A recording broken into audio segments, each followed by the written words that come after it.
Assalamualaikum warahmatullahi wabarakatuh. Bismillah. Innal hamdalillah nahmaduhu wa nasta'inuhu wa nastaghfiruh wa na'udzu billahi min syururi anfusina wa sayyiati a'malina. May yahdihillahu fala mudhillalah wa may yudlil fala hadiyalah. Wa asyhadu an la ilaha illallah wahdahu la syarika lah wa asyhadu anna Muhammadan abduhu wa rasuluh. Allahumma salli ala Muhammadin wa ala alihi wa ashabihi wa man tabi'ahum bi ihsanin ila yaumiddin. Ya ayyuhalladzina amanu taqullaha haqqa tuqatih wa la tamutunna illa wa antum muslimun. Ya ayyuhan nasu attaqu rabbakumul ladzi khalaqakum min nafsin wahidah wa khalaqa minha zawjaha wa batha minhuma rijalan katsiran wa nisaa'a wattaqullaha alladzi tasaaluna bihi wal arham innallaha kana 'alaikum raqiba. Ya ayyuhalladzina amanu taqullaha wa qulu qawlan sadida يصلح لكم أعمالكم ويغفر لكم ذنوبكم ومن يطع الله ورسوله فقد فاز فوزا عظيما. أما بعد فإن أصدق الحديث كتاب الله وخير الهدي هدي محمد صلى الله عليه وسلم وشر الأمور محدثاتها وكل محدثة بدعة wa kullu bid'atin dhalalah wa kullu dhalalatin finnar. Ma'asyiral muslimin,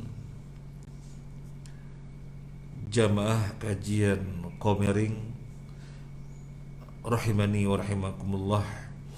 Semoga Allah merahmati kita semuanya dengan kesempatan dan kemampuan yang Allah berikan kepada kita. Kita gunakan sebaik-baiknya untuk mengejar ketaatan demi ketaatan. Di antaranya adalah ketaatan yang berupa thalabul ilmi, tafaqquh fid din, sebagaimana yang kita lakukan ini. Dan kita mengetahui thalabul ilmi, tafaqquh fid din, fadilahnya sangatlah tinggi. Di antaranya adalah memudahkan proses untuk masuk surga. Nabi sallallahu alaihi wasallam bersabda, "Man salaka tariqan yaltamisu fihi ilman, sahalallahu lahu bihi tariqan ilal jannah." Barang siapa yang menempuh jalan, di situ dia menuntut ilmu, maka Allah akan mudahkan baginya jalan menuju surga. Allah akan mudahkan baginya. Bagi siapa? Bagi orang yang keluar dari rumahnya sengaja menuju suatu tempat, sengaja memposisikan diri, mengalokasikan waktu untuk talabul ilmi. Allah akan mudahkan jalan baginya ke surga. Semoga kita mendapatkannya. Amin ya rabbal alamin. Jamaah kajian Komering rahimani wa rahimakumullah.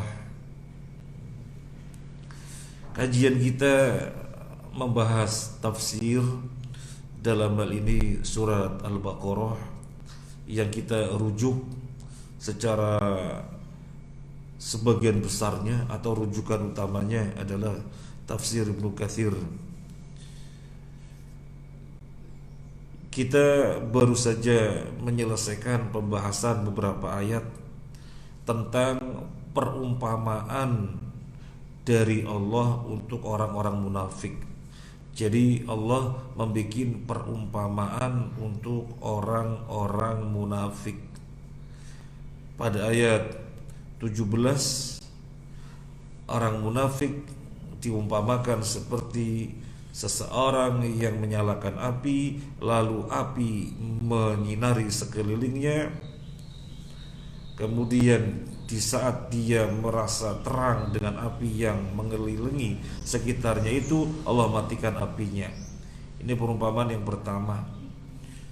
Perumpamaan yang kedua, orang munafik seperti hujan yang turun dari langit dalam kondisi gelap gulita, petir dan kilat menyambar-nyambar yang menjadikan mereka ketakutan sehingga menutupkan jari jemarinya ke dalam telinganya karena takut mati.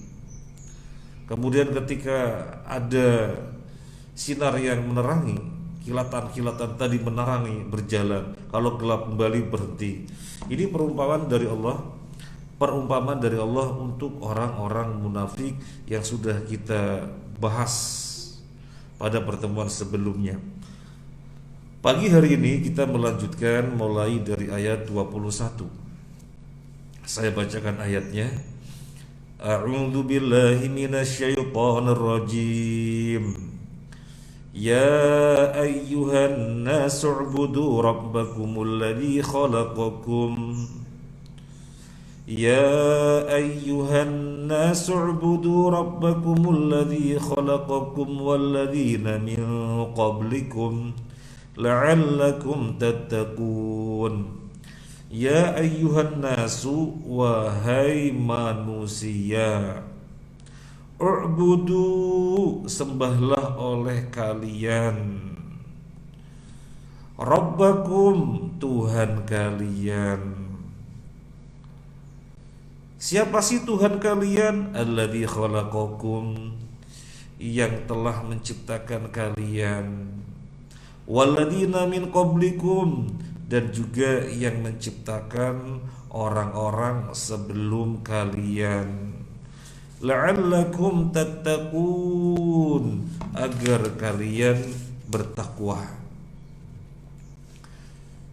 Para jamaah rahimani wa rahimakumullah,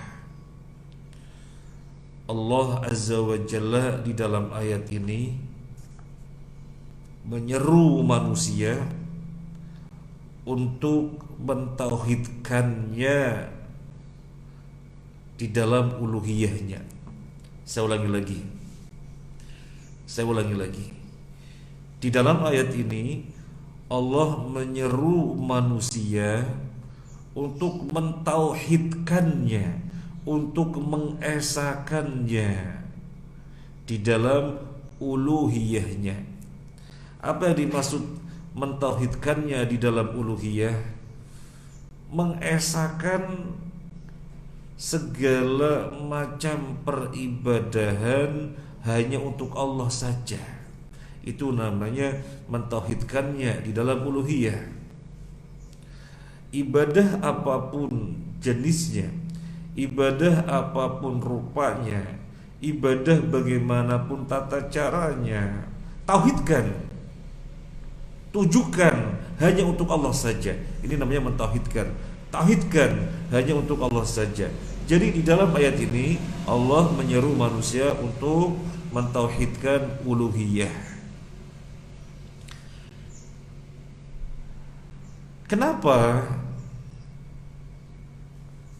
Kenapa kita manusia harus mentauhidkannya di dalam uluhiyahnya? Di dalam ayat ini Allah jelaskan tentang tauhid rububiyah, bahwasanya Allah yang menciptakan kalian dan orang-orang sebelum kalian.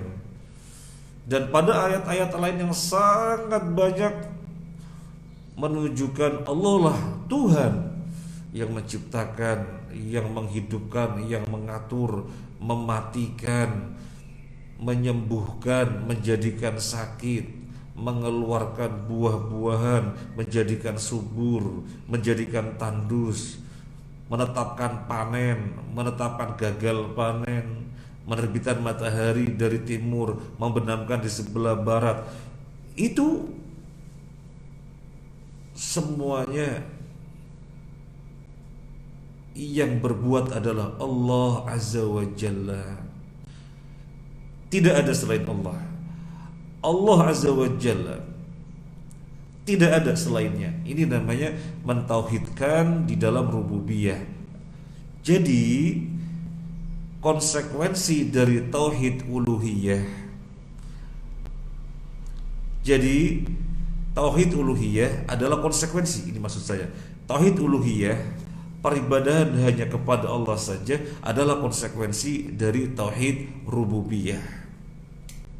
Di dalam ayat ini jelas Allah mengingatkan manusia yang menciptakan kalian, yang menciptakan orang-orang sebelum kalian, itu Allah, maka sembahlah Dia.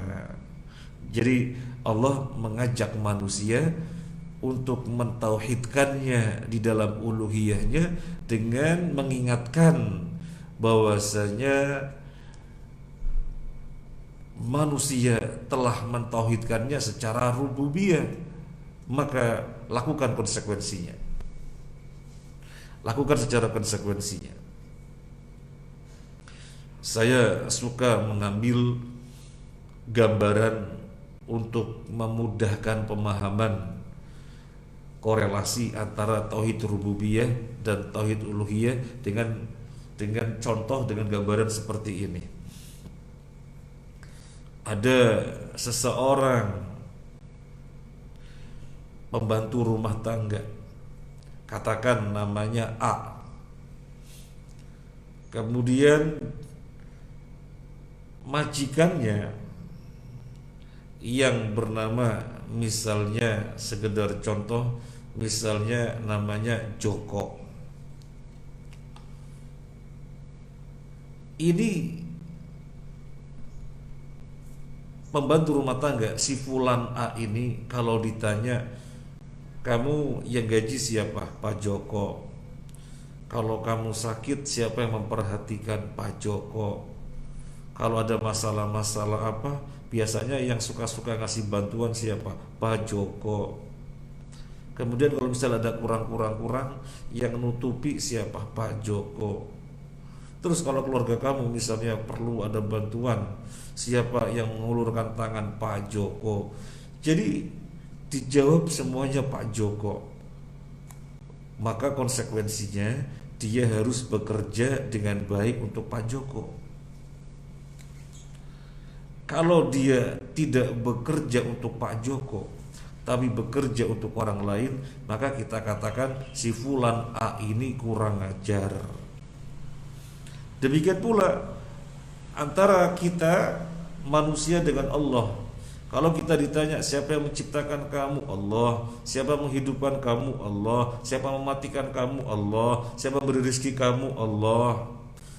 Siapa menjadikan kamu sakit? Allah. Siapa menjadikan kamu sembuh? Allah. Kamu mengalami siang, siapa menjadikan siang? Allah. Kalau malam, siapa menjadikan malam? Allah. Jadi semuanya dijawab Allah. Artinya kita sudah mentauhidkan Allah di dalam rububiyah. Tuhan adalah Allah, satu-satunya Tuhan adalah Allah. Kita telah berikrar demikian, maka lakukanlah konsekuensinya. Apa konsekuensinya? Konsekuensinya adalah tauhidkanlah di dalam uluhiyahnya. Apa yang dimaksud tauhidkanlah di dalam uluhiyahnya? Mentauhidkan Allah di dalam segala peribadahan apapun. Peribadahan apapun tujukan kepada Allah saja. Insyaallah sudah gamblang. Ini surat Al-Baqarah ayat 21. Jadi Allah menyeru manusia agar menyembah dirinya. Manusia, sembahlah Tuhan kalian. Jadi menyeru untuk bertauhid apa? Manusia, sembahlah Tuhan kalian. Allah menyeru agar manusia bertauhid uluhiyah. Kemudian dijelaskan siapa Allah itu Tuhan kalian, alladzi khalaqakum, yang menciptakan kalian dan menciptakan orang-orang sebelum kalian, dan kalian akui itu semuanya yang berbuat adalah Allah. Berarti kalian telah bertauhid rububiyah, maka lakukanlah konsekuensinya. Ma'asyiral muslimin rahimani wa rahimakumullah. Seluruh manusia tidak terkecuali pasti meyakini Tuhan adalah Allah. Tuhan adalah Allah. Jadi seluruh manusia sudah bertauhid rububiyah. tinggal melakukan konsekuensinya saja. Makanya para rasul ketika menyeru manusia, mendakwai manusia, diingatkan sisi tauhid rububiyah yang telah mereka akui.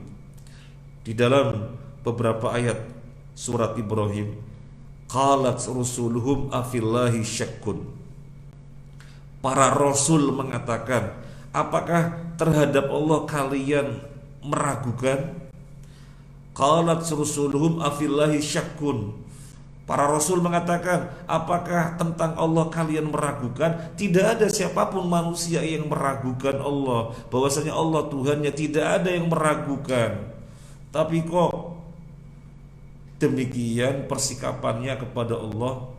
Tapi kok tidak mengagungkan Allah? Kalau memang kalian telah bertauhid rububiyah, mengakui Allah adalah satu-satunya Tuhan, lakukan konsekuensinya, yaitu tauhid uluhiyah. Jadi para rasul cukup mengingatkan manusia sisi tauhid rububiyah yang mereka telah mengakuinya.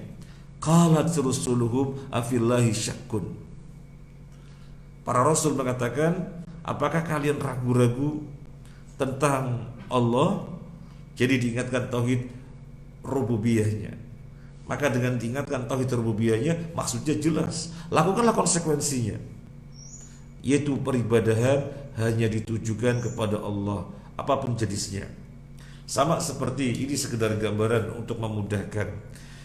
Anak yang rewel misalnya, anak yang rewel sama orang tuanya berani, maka kita ingatkan sisi rububiyah.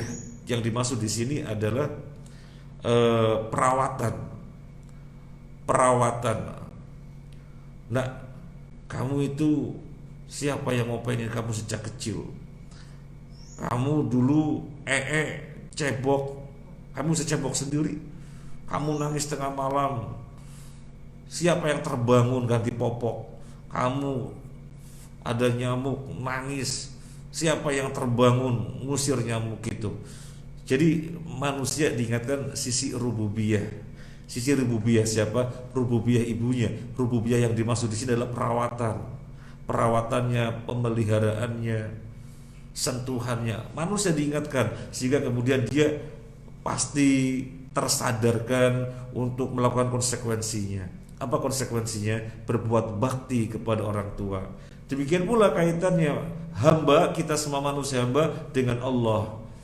Allah mengingatkan tentang rububiyahnya, maka manusia pun tersadarkan bahwasanya diri setiap manusia meyakini tauhid rububiyah, maka kemudian tersadarkan harus bertauhid uluhiyah.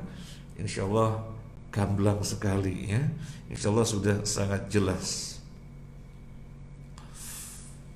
Kemudian di sini disebutkan la'allakum tattaqun, agar kalian bertakwa. Agar kalian bertakwa, berhati-hati, berjaga-jaga diri. Jangan sampai tidak beribadah kepada Allah. Hati-hati, berjaga-jaga diri. Jangan sampai tidak mengagungkan Allah. Hati-hati, berjaga-jaga diri, jangan sampai tidak memuliakan Allah. Tauhidkanlah Allah dengan peribadahan-peribadahan, itu bentuk mengagungkannya dan memuliakannya. Jadi di sini disentil sisi rububiyahnya, biar melakukan konsekuensinya, yaitu tauhid uluhiyah. Dengan begitu maka manusia akan bertakwa. Hati-hati jalani hidup, berjaga-jaga jalanin hidup.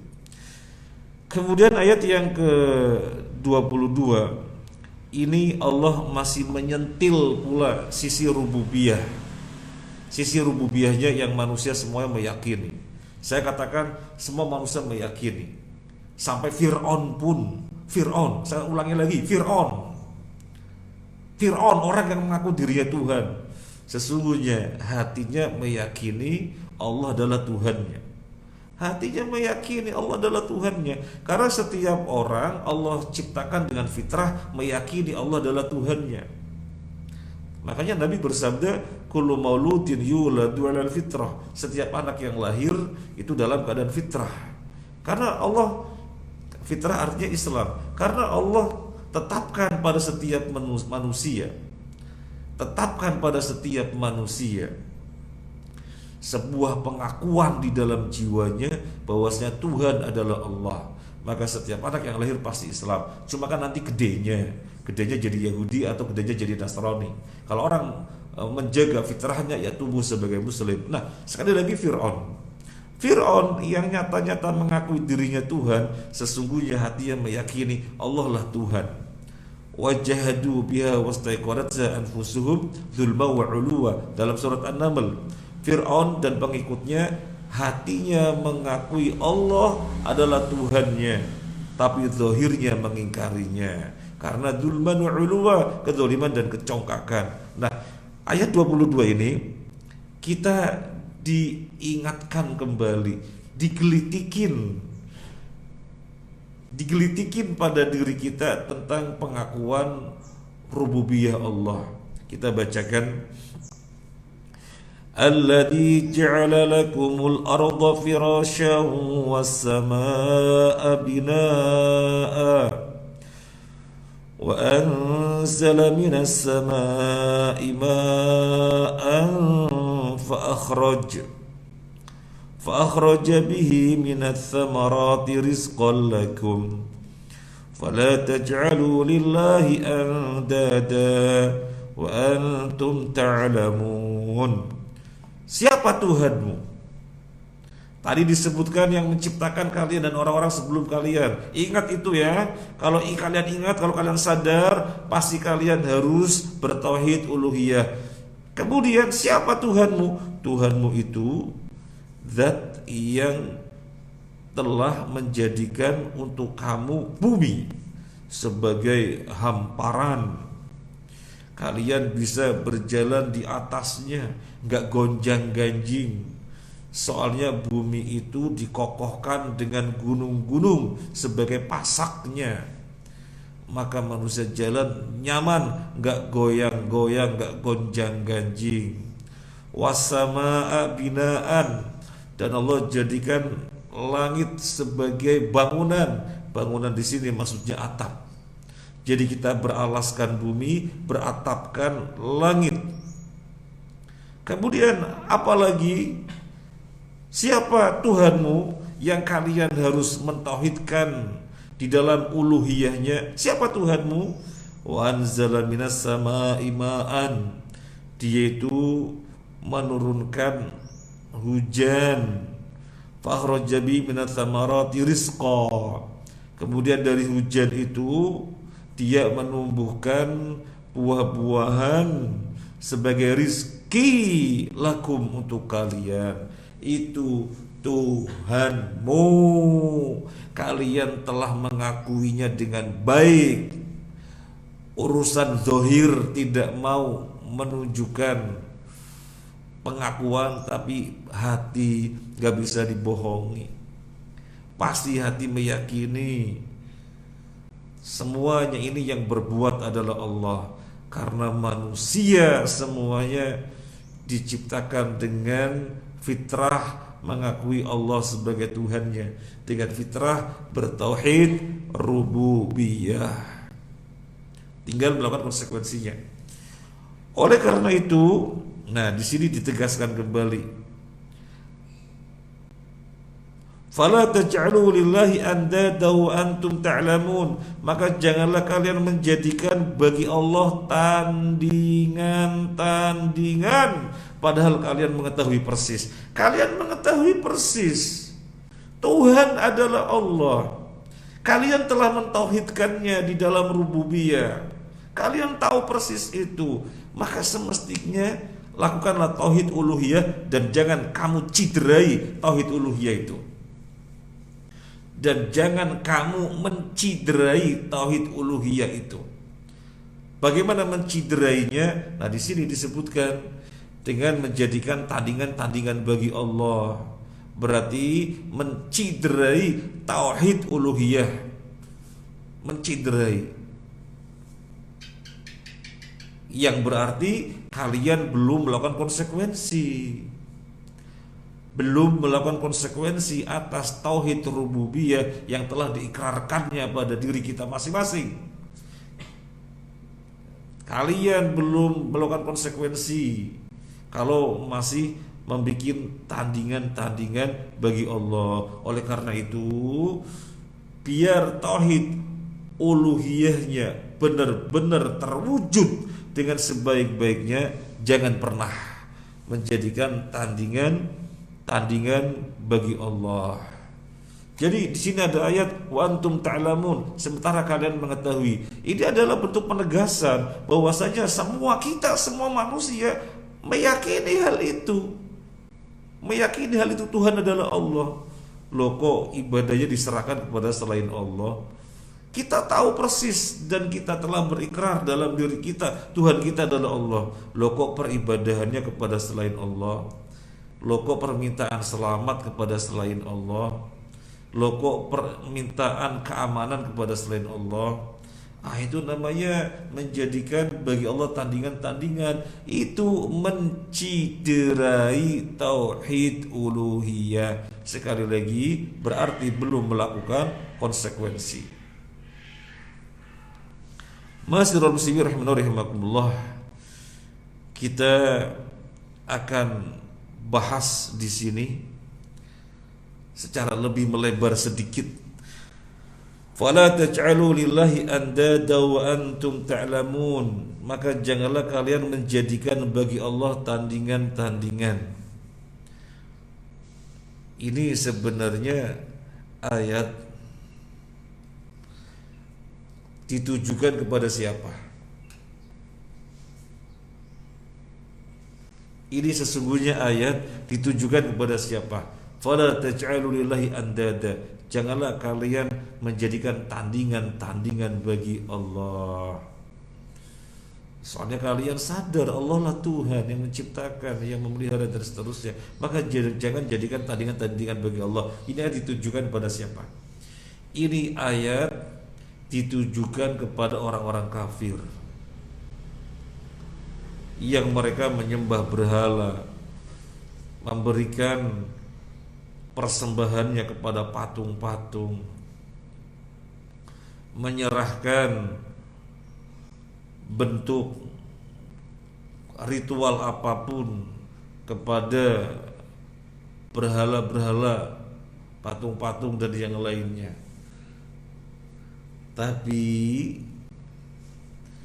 Masya Allah, Ibnu Abbas radhiyallahu an menjadikan ayat ini sebagai dalil untuk orang muslim. Janganlah kalian menjadikan tandingan-tandingan bagi Allah. Loh, muslim masa berbuat tandingan-tandingan bagi Allah? Masa muslim menjadikan tandingan-tandingan bagi Allah? Iya, ada muslim tapi menjadikan tandingan-tandingan bagi Allah. Dan yang dimaksud Ibnu Abbas adalah syirik yang tersembunyi. Kalau misalnya menjadikan tandingan bagi Allah dalam bentuk perkara-perkara yang besar, misalnya berhala, kaum muslimin menyembahnya, ya nggak ada. Batu dipahat dijadikan patung, kaum muslimin menyembahnya, ya nggak ada.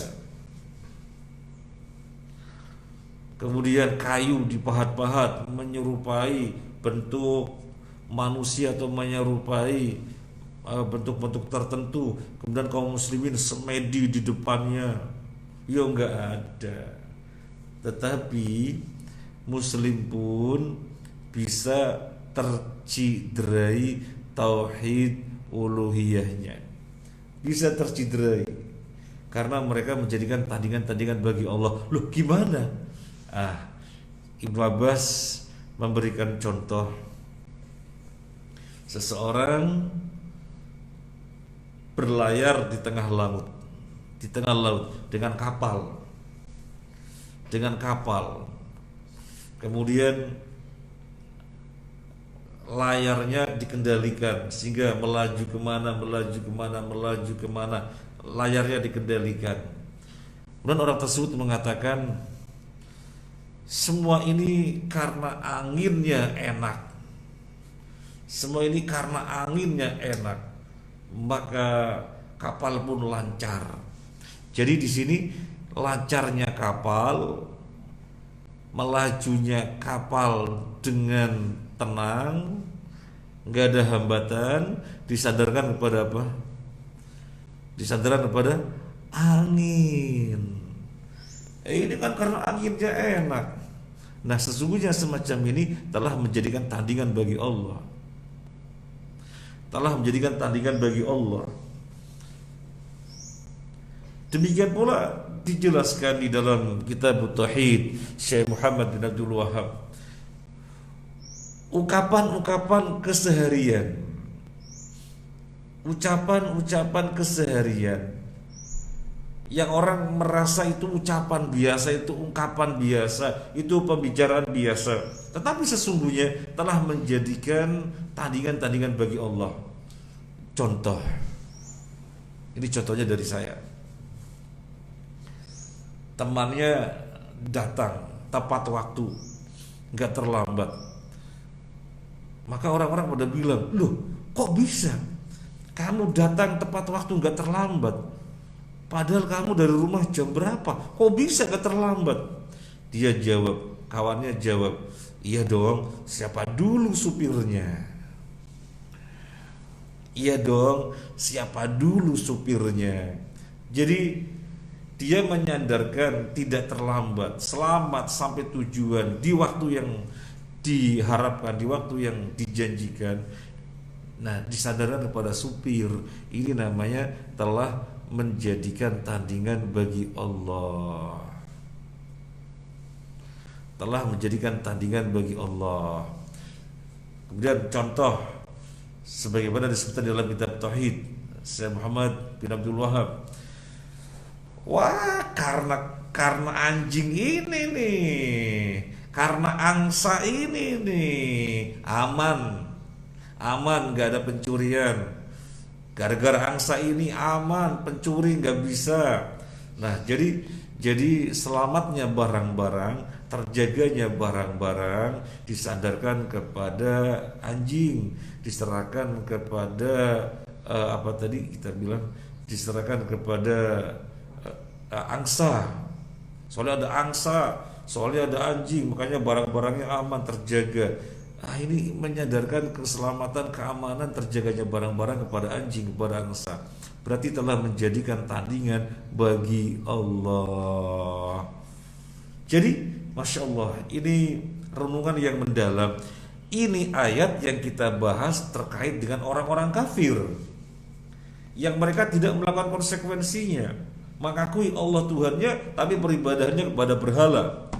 Mengakui Allah Tuhannya, tetapi ritual-ritualnya ditujukan kepada patung-patung. Ini ayat terkait orang kafir mereka. Tapi Ibnu Abbas menjadikan ayat ini untuk kaum muslimin, bahwasanya dengan syirik yang semacam itu, yang tentunya syiriknya bukan syirik besar, tapi syirik kecil, itu pun sudah menjadikan tandingan bagi Allah. Oleh karena itu kita harus hati-hati.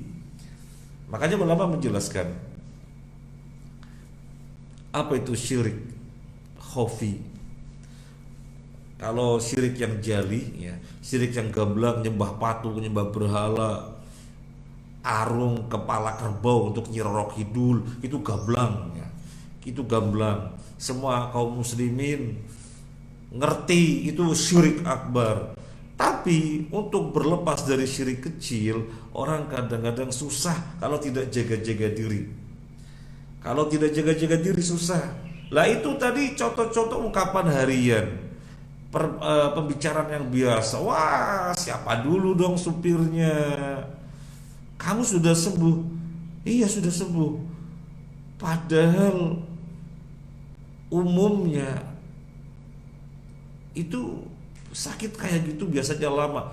Iya, saya tahu. Tapi obat apa dulu dong yang saya minum? Oh, disadaran kepada obat. Apakah ada yang salah? Gak ada yang salah dengan ucapan-ucapan ini, gak ada yang salah.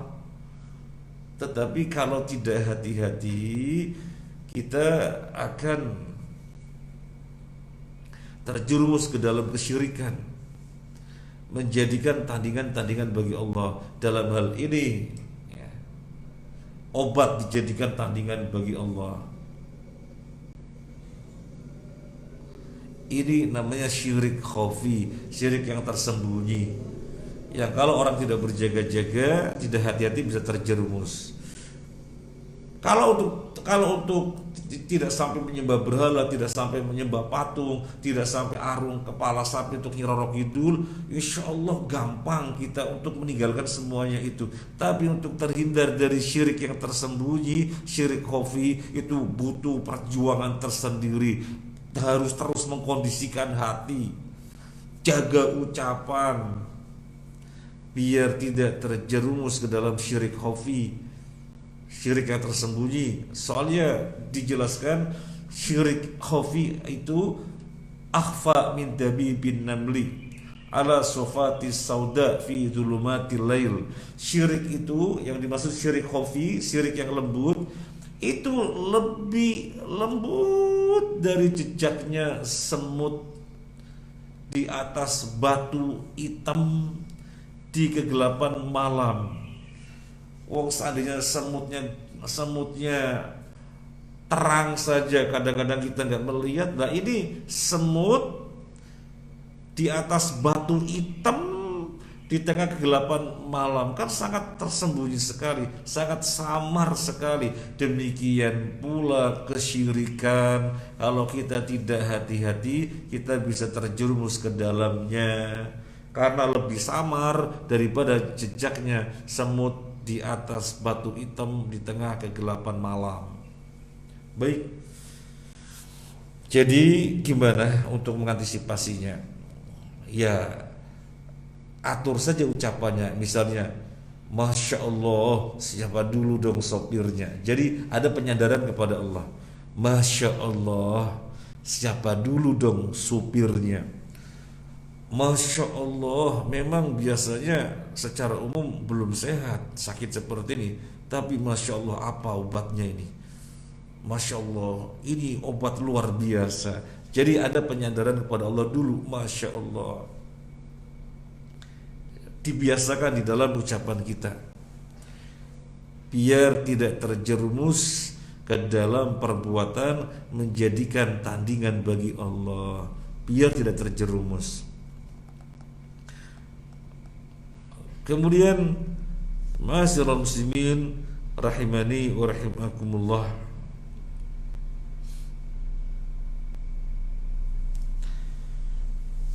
sekarang yang berikutnya kita akan membahas ayat 23. Kita akan membahas ayat 23. Kita bacakan dulu. Wa in kuntum fi raibin mimma nazzalna ala abdina fa'tu bi suratin min mithlih wad'u syuhada'akum min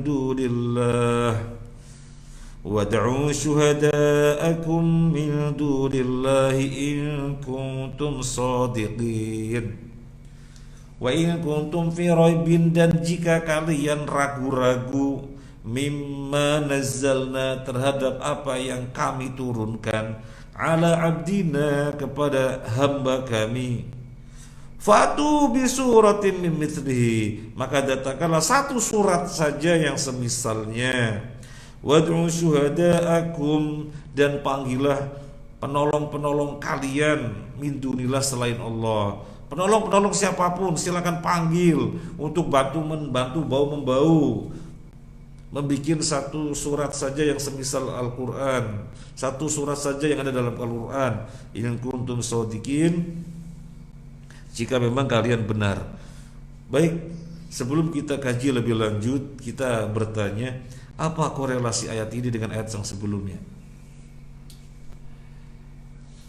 Apa korelasi ayat ini dengan ayat yang sebelumnya? Jawabannya adalah ayat yang sebelumnya tentang la ilaha illallah, penetapan bahwasanya Allah satu-satunya Tuhan. Oleh karena itu segala bentuk ibadah apapun harus hanya ditujukan kepadanya. Itu ayat yang sebelumnya. Nah, ayat yang berikutnya yaitu ayat 23 ini sekarang berbicara tentang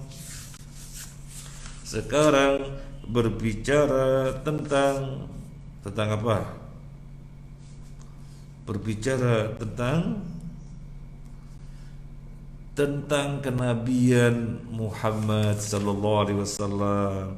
Jadi tentang Muhammadur Rasulullah. Tentang Muhammadur Rasulullah. Kalau ayat sebelumnya kan tentang la ilaha illallah. Tiada Tuhan yang berhak disembah kecuali Allah. Ada Dia yang menciptakan kamu dan orang sebelum kamu, yang menciptakan matahari yang menciptakan langit sebagai hamparan, yang menciptakan bumi sebagai hamparan dan langit sebagai atap. Maka menyembah beribadah hanya kepadanya saja. Nah, kemudian ayat yang sekarang adalah penetapan tentang kenabian Muhammad. Kenabian Muhammad ditetapkan di dalam ayat ini dengan apa? Dengan Al-Quran yang Allah turunkan kepadanya. Di dalam ayat ini kita dijelaskan tentang kerasulan Muhammad sallallahu alaihi wasallam. Setelah sebelumnya kita dijelaskan tentang la ilaha illallah, maka sekarang kita dijelaskan tentang Muhammadur Rasulullah. Di sini Allah berfirman, kalian meragukan Al-Quran yang merupakan mukjizat yang Allah turunkan kepada Muhammad SAW. Kalian meragukan. Kalian meragukan. Kalau memang kalian meragukan, bikin satu surat saja yang semisal Al-Quran, satu surat saja yang sama dengan Al-Quran. Bisa apa enggak? Kalau kalian meragukan kenabian Muhammad, nyatanya enggak bisa. Terus kenapa meragukan kenabian Muhammad? Ini kan berarti kalian harus mengakui yang dibaca oleh Nabi Muhammad SAW bukan sastra bikinan dirinya, bukan rangkaian-rangkaian kalimat bikinan dirinya, bukan. Buktinya kalian gak bisa. Wong bahannya lo sama, bahannya huruf hijaiyah, alif bata ta jim ha kha dal roza sin sod to do aidin fa qaf kaf dan seterusnya. Bahannya sama persis. Bahannya itu huruf-huruf hijaiyah sama persis. Ha mim to ha ya sin kaf ha ya ain sod alif lam ra nun. Jadi bahannya sama persis. Bahannya untuk menyusun sama persis dengan bahannya Al-Quran. Bahan Al-Quran sama persis dengan bahan yang kalian berbicara. Ayo bikin bahannya sama persis kok, bikin. Gak bisa.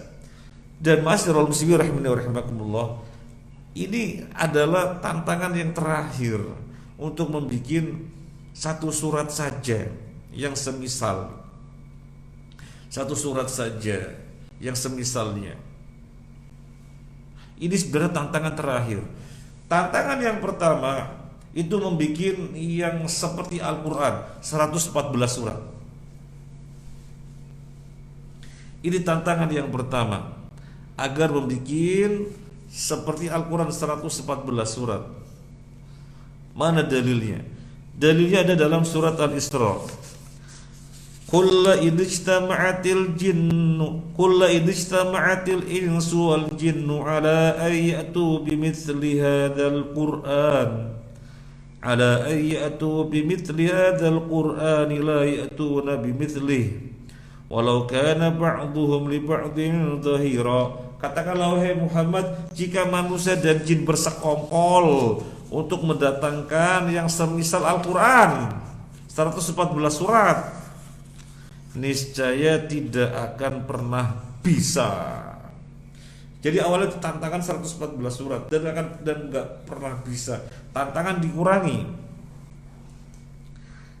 dikurangi menjadi berapa? Menjadi 10.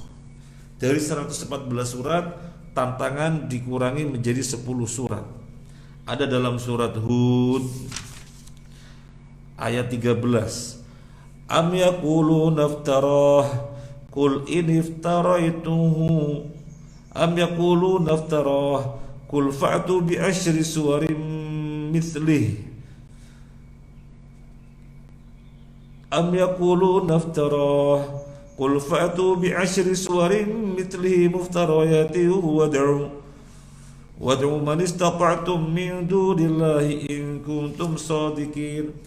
Apakah mereka mengatakan Al-Quran ini bikinan Muhammad? Kalau memang kalian mengatakan Al-Quran bikinan Muhammad, kalian meragukan Al-Quran datangnya dari Allah, wis bikin 10 surat saja. Bikin 10 surat saja. Dan gak mampu. Tantangan diturunkan menjadi berapa? Menjadi 1 surat. Mana ayat yang sedang kita bahas ini?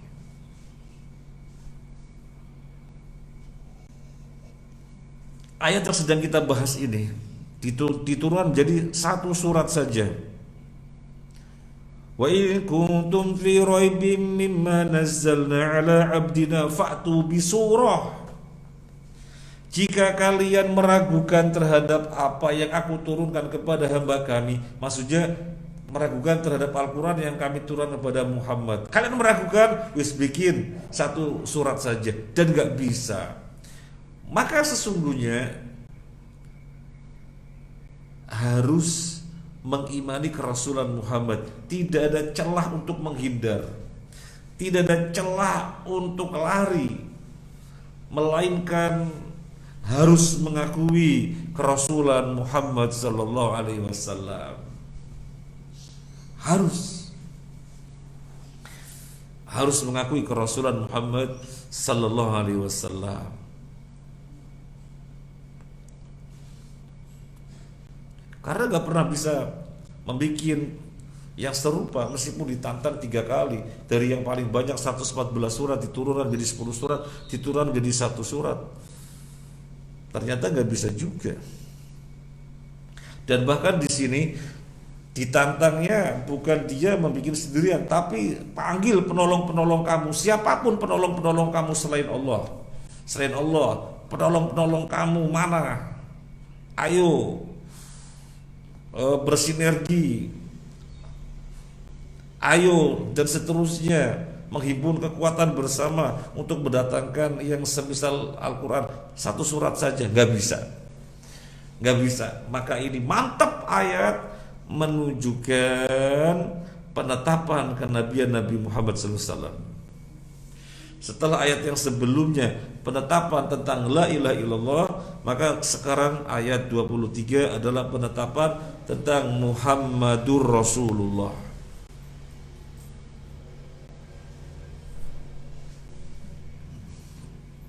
Kemudian masyarul muslimin rahimani wa rahimakumullah,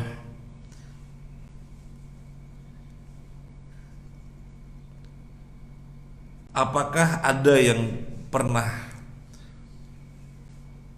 membuktikan dia bisa mengalahkan Al-Quran, membuat 114 surat, membuat 10 surat atau membuat 1 surat? Apakah pernah ada? Gak pernah ada. Tantangan masih berlaku hingga hari ini, dan sampai hari kiamat tantangan ini masih terus berlaku. Disebutkan dalam ayat 24. Sekarang kita bahas ayat 24 kelanjutannya. فَإِنْ لَمْ تَفْعَلُوا وَلَنْ تَفْعَلُوا فَاتَّقُوا النَّارَ الَّتِي وَقُودُهَا النَّاسُ وَالْحِجَارَةُ أُعِدَّتْ لِلْكَافِرِينَ. فَإِنْ لَمْ تَفْعَلُوا, jika kalian tidak melakukannya, وَلَنْ تَفْعَلُوا, dan sekali-kali tidak mampu melakukannya, Fattaqun nar, maka takutlah kepada neraka allati yang waquduha bahan bakarnya annasu manusia wal hijaratu dan bebatuan uiddat lil kafirin yang telah disediakan untuk orang-orang kafir. Yang telah disediakan untuk orang-orang kafir.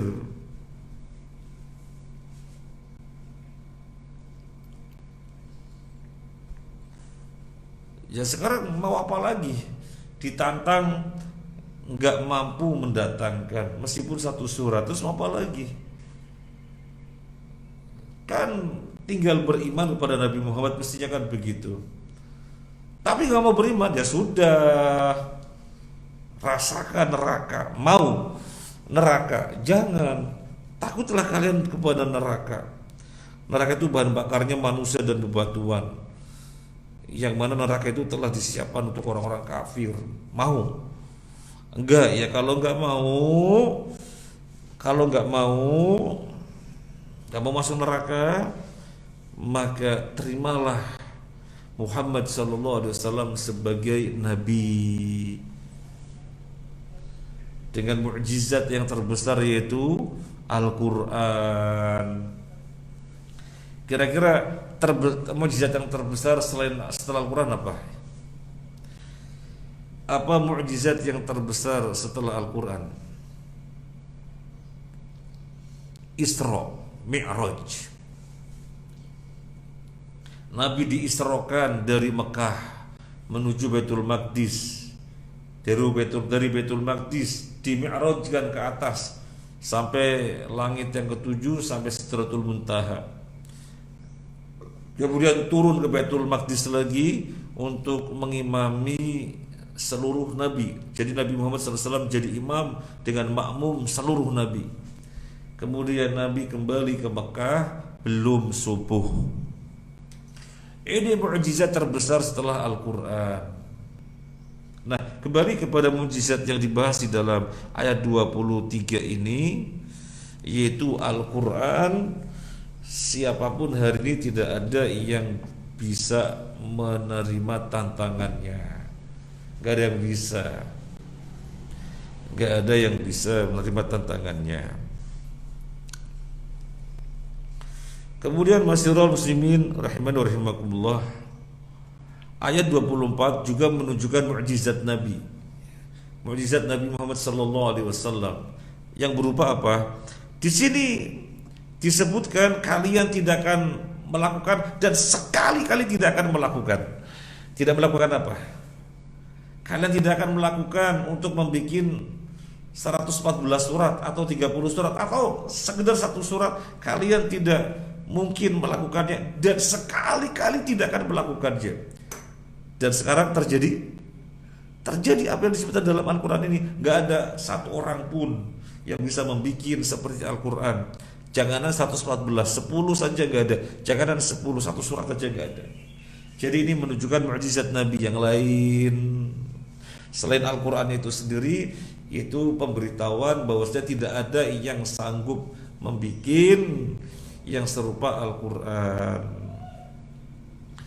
Ma'asyiral muslimin rahimani wa rahimakumullah, suatu ketika sastrawan ternama yang bernama Abul Walid, dia diminta oleh para pembesar Quraisy untuk menjatuhkan Nabi Muhammad SAW karena dia sastrawan ternama. Abul Walid, kalahkan dia, kamu kan sastrawan hebat. Di hadapan Nabi membaca surat Fussilat dan dia terdiam 1000 bahasa, gak bisa ngomong apa-apa, pulang dengan langkah gontai. Sampai pemuka-pemuka Quraisy yang dari awal menunggu heran, kok Abul Walid lemas letih begini. Maka Abul Walid menjelaskan, yang diucapkan Muhammad gak mungkin itu sastra bikinan dia, gak mungkin, dan sedikit pun gak ada unsur sihir. Rasanya sangat enak didengar dan sangat enak untuk dan sangat dalam kandungannya. Enak sekali didengar dan sangat dalam kandungannya. Jadi Abul Walid, sastrawan ternama, mengakui kehebatan Al-Quran yang dia gak bisa mengalahkannya, gak bisa mengalahkannya.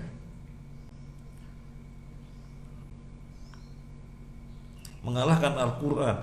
Nabi hanya baca surat Fussilat dan dia kemudian bengong.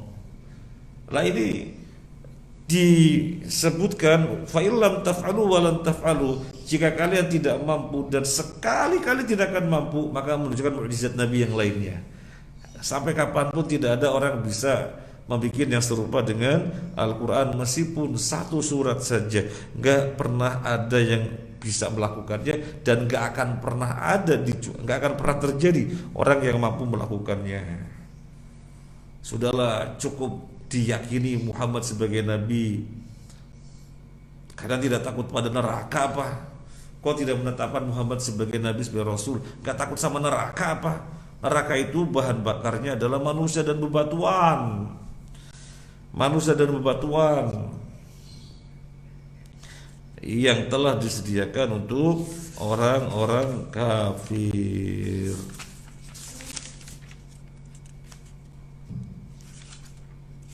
Nah, kemudian dari ayat 24 ini ada poin yang bisa kita ambil juga. Ayat 24 ini ada faedah yang bisa kita ambil yang lainnya, yaitu apa yang dimaksud dengan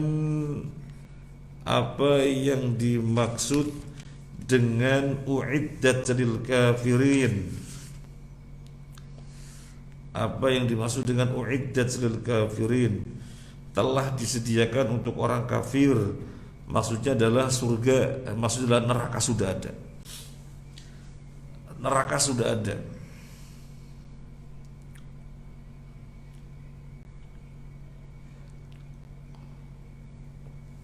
Kita bisa lihat uiddat.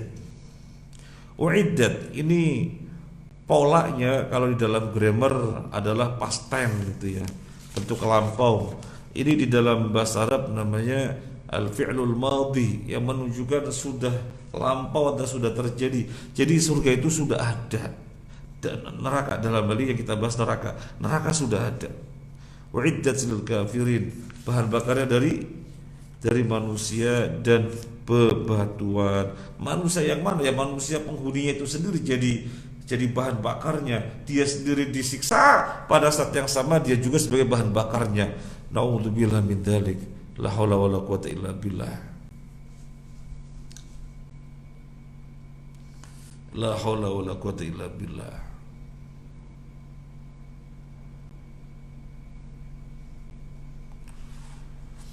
Kemudian sekarang kita akan lanjutkan ayat 25.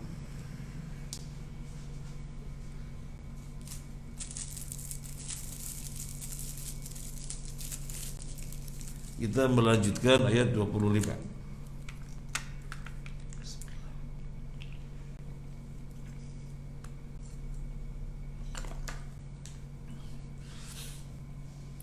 Wabashiril ladina amanu wa amilus solihati anna lahum jannatin tajri min tahtihal anhar kullama ruziqu minha min thamaratir rizqan qalu hadha alladhi ruziqna min qablu wa utu bihi mutasyabiha wa lahum fiha azwajum mutahharah wa hum fiha khalidun. Wa basyiril ladina amanu, dan berilah kabar gembira kepada orang-orang yang beriman dan beramal soleh, bahwasanya bagi mereka surga-surga yang mengalir di bawahnya sungai-sungai. Setiap kali mereka diberi rizki dari surga tersebut berupa buah-buahan, mereka mengatakan, ini kami dulu pernah mendapatkannya, ini dulu di dunia kami diberi rizki kayak gini. Wa utubihi mutasyabiha, mereka dirupa dengan sesuatu yang serupa. Walahum fiha azwajum mutahharah, dan bagi mereka di dalam surga tersebut istri-istri yang disucikan. Wahum fiha khalidun, dan mereka kekal di dalamnya. Masyiral muslimin rahimani wa rahimakumullah, apa korelasi ayat ini dengan ayat sebelumnya? Ada yang bisa jawab? Apa korelasi ayat ini dengan ayat yang sebelumnya? Korelasinya adalah ayat yang sebelumnya membicarakan tentang orang yang tidak mau menetapkan Nabi Muhammad sebagai nabi, padahal buktinya gamblang, yaitu Al-Quran yang menantang untuk bikin yang serupa dengan Al-Quran, tapi mereka tidak mampu. Maka kalau gitu takutlah kepada neraka, mestinya kan beriman. Nah, juga terkait dengan ayat yang sebelumnya tentang penetapan la ilaha illallah, Tuhan itu adalah Allah, Dia satu-satunya Tuhan, oleh karena itu peribadahan harus ditujukan kepadanya saja. Kalau tidak ya neraka, gitu. Kalau tidak ya neraka. Sekarang ayat yang berikutnya, yaitu orang-orang yang mengimani Allah dengan la ilaha illallahnya dan Muhammad dengan Muhammadur Rasulullahnya, maka mereka beriman. Karena mereka beriman, maka untuk mereka kata Allah, berilah kabar gembira. Jadi korelasinya seperti itu. Sebelumnya tentang orang kafir yang dimasukkan dalam neraka, maka sekarang tentang orang mukmin yang dimasukkan dalam surga. Ini namanya redaksi Al-Quran yang berupa apa? Berupa apa? Ada yang tahu redaksi Al-Quran yang berupa apa? Ini namanya redaksi Al-Quran yang berupa mathani. Yang berupa mathani. Jadi disebutkan kebalikannya. Tentang kafir, maka disebutkan yang berikutnya tentang iman. Tentang neraka, widdat lil kafirin tadi, neraka disediakan untuk orang-orang kafir, maka disebutkan yang berikutnya tentang sorga. Jadi ini namanya mathani. Sesuatu yang disebutkan sebelumnya, maka sesudahnya akan disebutkan kebalikannya. Sebelumnya menyebutkan neraka, maka berikutnya menyebutkan tentang sorga. Sebelumnya menyebutkan tentang orang kafir, maka yang berikutnya menyebut tentang orang mukmin. Nah sekarang ayat 25 ini yang disebut adalah orang-orang mukmin yang diberitakan dengan kabar gembira berupa sorga. Ini namanya apa? Mathani. Namanya mathani.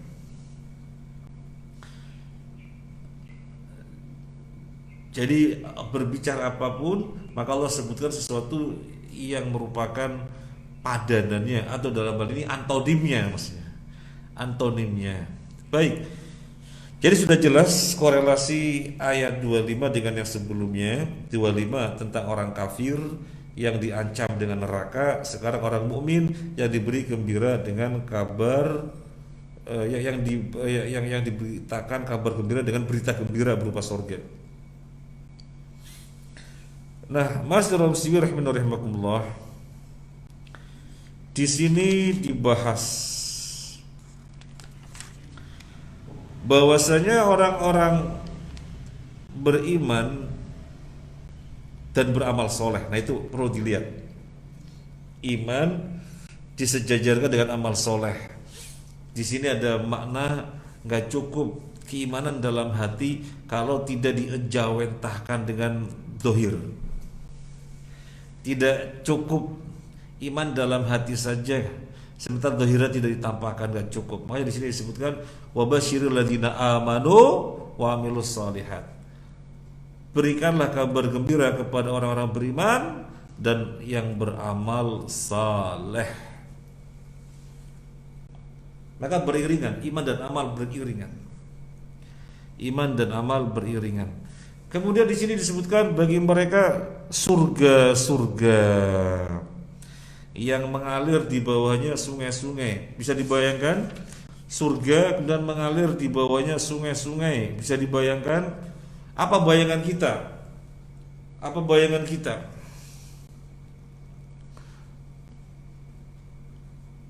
Surga, taman-taman, mengalir di bawahnya sungai-sungai. Apa bayangan kita? Kita mungkin membayangkan Cuban Rondo gitu ya, membayangkan kakek bodoh, membayangkan apa lagi? Cibodas, membayangkan apa lagi Mas Salman? Mungkin kita membayangkan demikian. Ketahuilah, yang terbersit dalam benak kita itu nuansa kenikmatan duniawi. Adapun surga, kenikmatannya tidak pernah terbayangkan, gak ada pernah mata melihat, gak ada pernah hati terbersit, gak ada pernah mata memandang, melihat, gak ada. Jadi kalau disebutkan surga yang mengalir di bawahnya sungai-sungai, wah sungai kayak apa ya? Mengalir di bawah-bawah surga, di bawah taman-taman.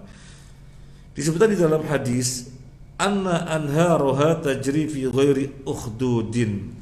Sungai-sungai di dalam surga mengalir tanpa ada parit-parit. Sungai-sungai dalam surga mengalir tanpa ada parit-parit. Coba kalau sungai dunia, airnya mengalir, memang kanan kirinya kan ada batasan, apa batasan? Tepi-tepinya. Jadi ini tebing, ya kanan kirinya ada tebing dan air mengalir di tengahnya. Ini ada tanah tinggi, ini ada tanah tinggi, kemudian air mengalir di tengahnya. Itu sungai dunia. Tapi sungai di surga, sungainya mengalir tanpa ada ukhdudnya, tanpa dengan parit-parit. Jadi mengalir saja tanpa ada parit-parit. Mungkin tergambar, berarti air terbang begitu ya. Karena tanpa ada parit-paritnya, berarti air terbang. Ya, apa yang kita bayangkan pasti berbeda. Pasti berbeda dengan yang realnya, pasti berbeda. Nah, itu bicara tentang sungai di surga mengalir tanpa ada parit-paritnya. Kemudian yang berikutnya, dalam hadis Abu Hurairah radhiyallahu an, Nabi sallallahu alaihi wasallam bersabda, "Anharul jannah tafajjara min jabalil misik." Sungai-sungai di surga itu mengalir dari gunung misik. Wah, kita nggak bisa membayangkan lagi gimana sungai-sungai di surga mengalir dari gunung misik. Gunung kan kita tahu kan gunung bebatuan tinggi gitu ya, atau gunung dataran yang tinggi gitu. Tapi di sini gunungnya gunung misik, mengalir ke surga, sungai-sungainya tanpa tepi dari gunung yang namanya gunung misik, min jabalil misik. Jadi kita nggak bisa membayangkan. Kita tidak bisa membayangkan nikmatnya surga, indahnya surga. Kemudian kalau kita perhatikan ayat ini, di surga nanti setiap kali mereka diberi rezeki, mereka kemudian mengatakan, loh ini kan kita sudah pernah memakannya, loh kita kan sudah pernah menikmatinya. Apa kata Allah? Wa utubihi mutasyabiha. Mereka dikasih sesuatu yang serupa. Mereka dikasih sesuatu yang serupa. Ibnu Abbas mengatakan, la yushabihu syai'un mimma fil jannah ma fid dunya illa fil asma. Penyerupaan apa yang ada di surga dengan sesuatu yang mereka ketahui sebelumnya. Loh, dulu di dunia kami makan ini nih, dulu di dunia kami dapat ini nih. Nah, penyerupaan itu sekedar penyerupaan nama. Ini kata Ibnu Abbas, penyerupaannya adalah sekedar penyerupaan nama. Adapun rasa dan yang lainnya pasti berbeda. Jadi penyerupaannya hanya penyerupaan nama saja. Wah, mangga. Jadi di surga dapat mangga. Wah, mangga ini kan dulu pernah kita dapatkan waktu di dunia, sering beli, kita makan mangga. Namanya sama-sama mangga, tapi hanya penyebutan nama saja. Adapun hakikatnya jauh berbeda, gak sama.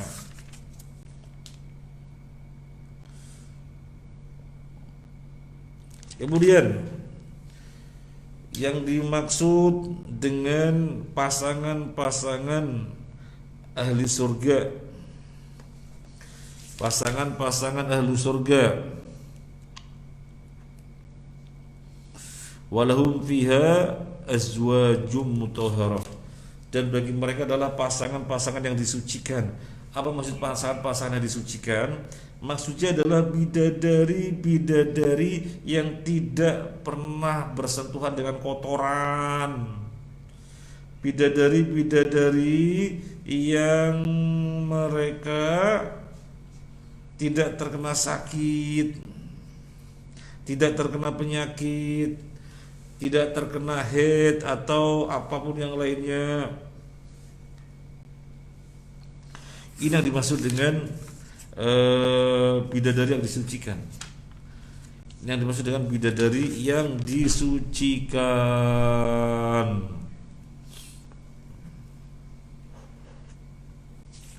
Kemudian wahum fiha khalidun, di dalam surga orang selama-lamanya, tidak ada batasan usia, tidak ada batasan waktu, tapi di surga selama-lamanya. Selama-lamanya. Orang mukmin di dalam surga selama-lamanya.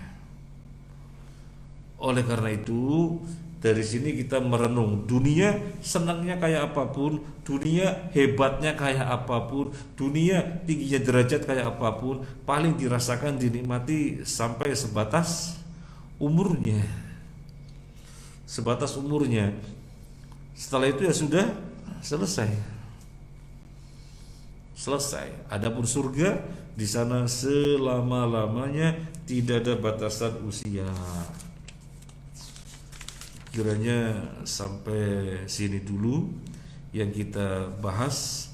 Jadi korelasi ya, korelasi antara ayat 25 dengan ayat sebelumnya 26, ayat 25 dengan 26. 25 dan ayat sebelumnya itu 24 dan 23. Pada 23 dan 24 itu orang yang tidak menetapkan kenabian Muhammad, akhirnya diancam dengan neraka. Demikian pula dirunut ke sebelumnya lagi tentang masalah tauhid uluhiyah yang merupakan konsekuensi tauhid rububiyah. Kalau kemudian ternyata tidak bisa digiring untuk mentauhidkan uluhiyah, padahal pada diri mereka telah bertauhid rububiyah, ya, maka kemudian diancam dengan neraka. Diancam dengan neraka. Oleh karena itu pada ayat yang berikutnya berbicara tentang surga dan penghuninya itu orang-orang beriman, dan bagaimana keadaan balasannya di sana. Balasannya di sana ada buah-buahan yang mereka melihatnya mirip apa? Mirip namanya saja, adapun hakikatnya jauh berbeda.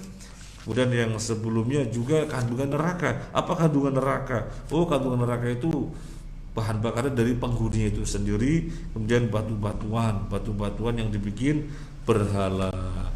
Sampai sini dulu, terima kasih dan mohon maaf atas hal-hal yang kurang berkenan. Subhanakallahumma wa bihamdika asyhadu an la ilaha illa anta astaghfiruka wa atubu ilaik. Assalamualaikum warahmatullahi wabarakatuh.